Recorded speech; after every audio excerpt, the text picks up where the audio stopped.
வணக்கம். நீங்கள் இங்கு வந்ததில் எனக்கு மகிழ்ச்சி. உங்களுக்கோ அல்லது நீங்கள் விரும்பும் ஒருவருக்கோ எலும்பு சம்பந்தப்பட்ட பிரச்சனை இருந்தா, ஒருவேளை நாள்பட்ட மூட்டு வலி, சமீபத்திய எலும்பு முறிவு அல்லது நடமாடுவதில் சிரமம் இருந்தா, அது எவ்வளவு கடினமானது என்பதை நான் அறிவேன். எல்லோரும் கேட்கும் பெரிய கேள்வி, அறுவை சிகிச்சை மட்டும்தான் ஒரே தீர்வா, அல்லது ஓய்வும் வீட்டு பிசியோதெரபியும் சில சமயங்களில் அதே அளவு நல்லதா, அல்லது அதை விட சிறந்ததா? எனக்கு புரிகிறது. அறுவை சிகிச்சை என்ன பயமா இருக்கும் உங்களுக்கோ அல்லது உங்கள் குடும்பத்துக்கோ சிறந்ததை நீங்கள் விரும்புவீங்க. அதனால் இதை பற்றி விரிவாக பார்ப்போம். முதலில் கன்சர்வேட்டிவ் சிகிச்சை என்ன? சில சமயங்களில் மருத்துவர்கள் வீட்டு பிசியோதெரபி ஓய்வு அல்லது மென்மையான பயிற்சிகளை பரிந்துரைக்கிறார்கள். குறிப்பாக தசை பிடிப்பு, முதுவலி அல்லது சில எலும்பு முறிவுகள் போன்ற காயங்களுக்கு. கன்சர்வேட்டிவ் சிகிச்சை என்பது அறுவை சிகிச்சை இல்லாமல் உடலை குணப்படுத்த முயற்சிப்பதாகும். இது உங்கள் உடல் இயற்கையாகவே குணமடைய சிறந்த வாய்ப்பை வழங்குவதாகும். ஆனா இங்கே ஒரு சிக்கல், ஒவ்வொரு காயமும் ஒன்றல்ல. சில பிரச்சனைகள், கீழப்பட்ட தசைநார், கடுமையான எலும்பு முறிவுகள் அல்லது குணமாத மூட்டுகள் ஓய்வை விட அதிகமாக தேவைப்படலாம். அவற்றை புறக்கணிப்பது அல்லது நீண்ட நேரம் காத்திருப்பது உண்மையில நிலைமையை மோசமாக்கலாம்.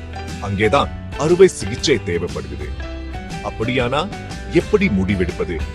அங்கேதான் நிபுணர் ஆலோசனை மிகவும் முக்கியம். டாக்டர் திலீப் மற்றும் டாக்டர் தினேஷ் போன்ற மருத்துவர்கள், எலும்பு மற்றும் பிசியோதெரபி நிபுணர்கள் உங்கள் விருப்பங்களை எடை போட உதவலாம்.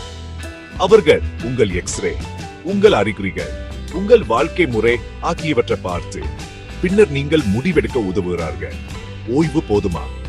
மூட்டை அசைக்க முயற்சிக்க வேண்டுமா? அல்லது அறுவை சிகிச்சை பற்றி பேச வேண்டிய நேரம் வந்துவிட்டதா? குணப்படுத்துதல் பற்றி பேசுவோம்.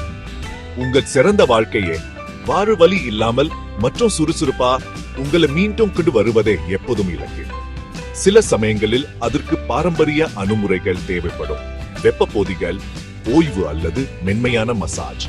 மற்ற சமயங்களில் இலக்கு வைக்கப்பட்ட வீட்டு பயிற்சிகள், ஆன்லைன் பிசியோ வழிகாட்டுதல் அல்லது டெலிமெடிசின் சரிபார்ப்புகள் போன்ற நவீன முறைகள் அனைத்து மாற்றங்களையும் உருவாக்குகின்றன.